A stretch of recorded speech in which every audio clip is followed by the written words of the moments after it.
Hey guys, quick review on, or not really a review, second update on the Ruger Mini 14 that I recently acquired through a trade. Um, as you can see, I've made a few adjustments to it.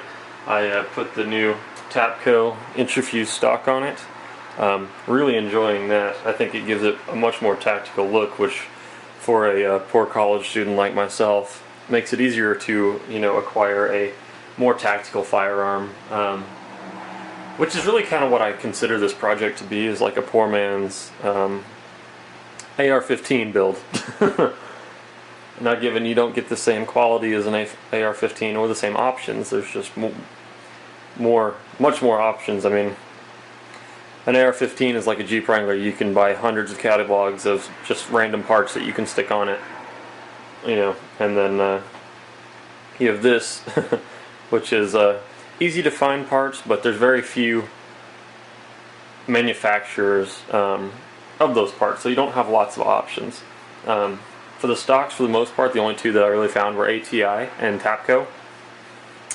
I didn't really like the ATI stock because at this back joint here, where the stock actually meets the rest of the body of the rifle, it would actually fold. Not a big fan of folding stocks. They tend to be a little bit more unstable. So I didn't like that. Also, they didn't have a rail on the bottom here where the ATI stock does. So you can stick a bipod or a flashlight or whatever you want under here, where on the ATI stock you would actually have to mount a Picatinny rail down there in order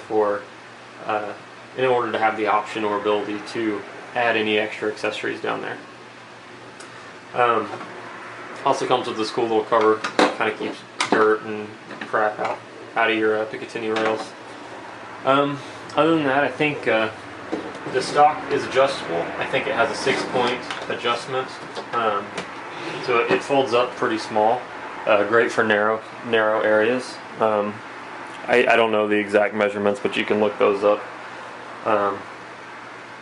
That's about it for the stock. I really do like the I think they call this a chainsaw grip, chainsaw pistol grip that they have here. Has a little compartment down here,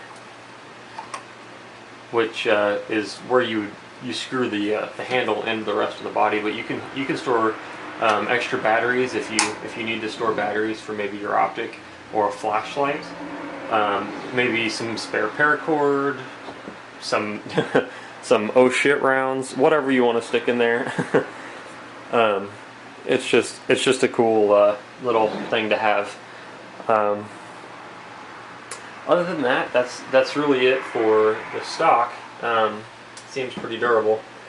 I tossed a center point red dot, green dot optic on here.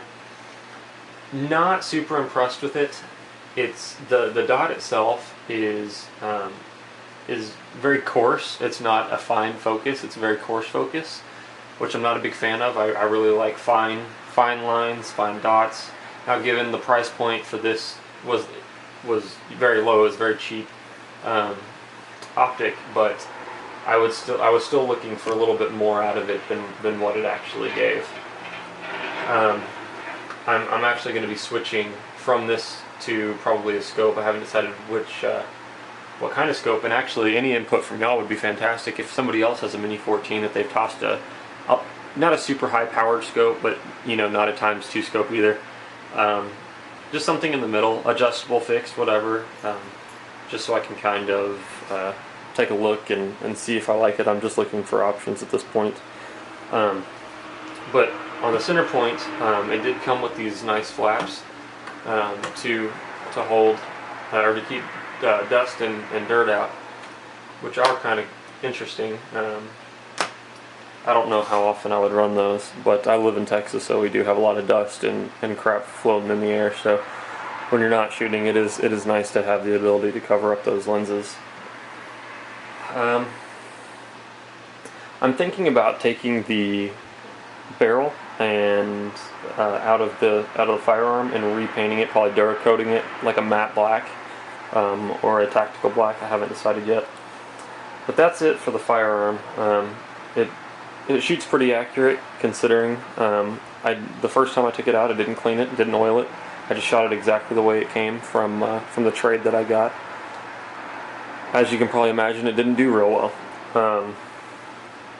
I've decided I don't like tool ammo all that much, but once again, I'm going to give them a second chance now that the gun has been cleaned thoroughly and oiled. The tool ammo, I had a lot of failure to feeds, failure to fire, and failure to eject. I just had lots of problems with the tool ammo. Not giving this some cheap crap right there, but I was still expecting something more than what I got. I actually had to pry bullets out of the chamber, and I don't know if you can see this, but let me see if I can get the camera to focus real quick.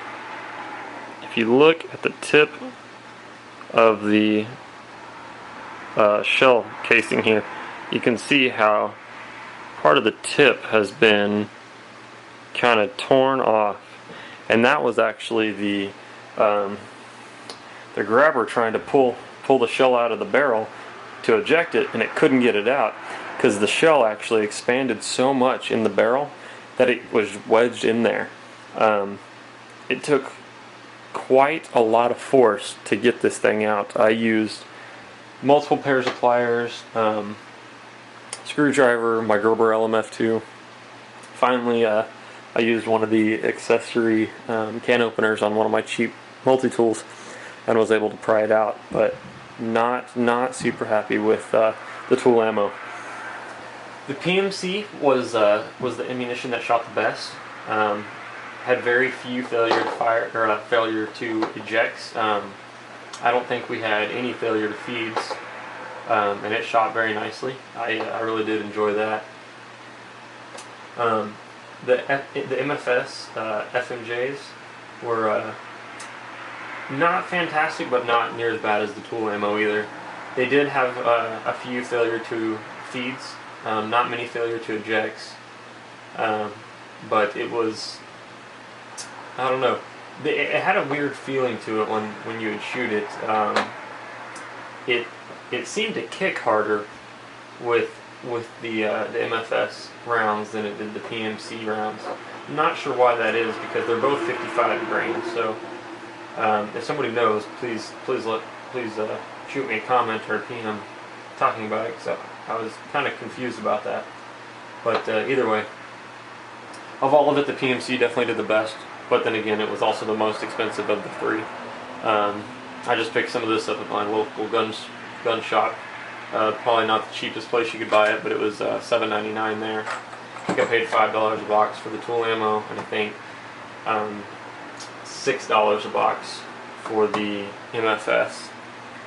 So I didn't really like the tool ammo. MFS was okay. PMC will probably be what I shoot from now on, and probably what I'll start to bulk up on. Other than that, guys, this is just part 2 of however many parts it takes me to get this thing to where I want it to be. I think my next step is going to be tossing a bipod on the front and then getting about 6 30-round Tapco magazines. And then I also want to get a barrel stabilizer for it. And I think that'll probably do it.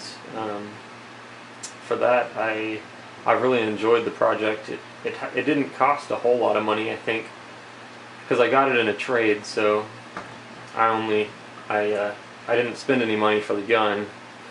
And then the Tapco stock was about 80 or 90 bucks.